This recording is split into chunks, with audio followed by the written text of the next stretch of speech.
You know, the British people are sick and tired of being called racist. If you voted for Brexit, you're racist. If you voted for Boris Johnson, you're racist. If you've ever criticised Meghan Markle, you're racist. If you think that the police should clamp down on Pakistani grooming gangs, you're racist. If you think white working class girls should be protected from being raped, you're racist. I mean, it is just so tiring and exhausting and insulting. And I really think that we're reaching a turning point in the UK where people recognise that the insult of being called a racist is really just something that the political class and the chattering class now use to try and demonise the supposedly unenlightened masses and to tell them off for holding particular political viewpoints. People are really sick and tired of that. But that fear of being called racist was behind the entire grooming gang scandal. It started with Rotherham, but it is cases throughout the country, thousands upon thousands of young girls, vulnerable girls, raped, trafficked, abused, and the authorities turned a blind eye because they were scared that it would increase racial tensions. Tell us about what's happened in the last week on that story, and will there be consequences for those police who didn't do their jobs, didn't actually arrest people who were abusing children?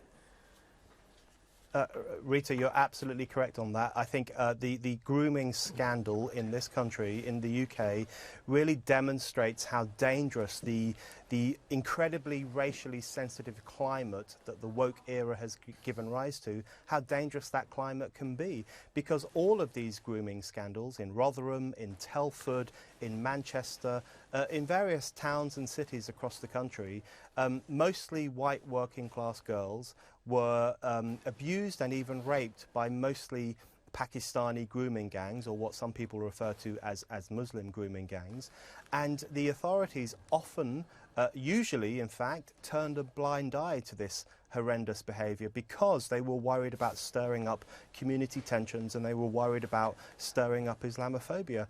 That's a perfect example of how this uber sensitivity to anything to do with racial issues or multicultural issues or community tension can actually lead to incredible harm being done to vulnerable communities. So I think that's really demonstrated. The grooming gang scandal has demonstrated the incredibly high toll of political correctness. You know, we all make fun of political correctness, but it can also be a very damaging phenomenon because it can mean that people are abused and harmed and the authorities turn away because they'd rather not kick up a fuss.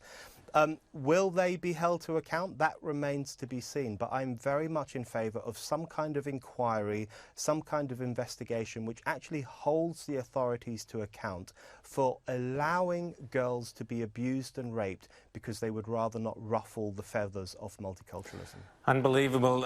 Brendan, James, in fact, talking of wokeness, James has a good question for you on a friend of yours. Yeah, well, I want to ask because, you know, the grooming gangs is obviously the really serious side of how political correctness is a lot more than just being polite, as they like to say.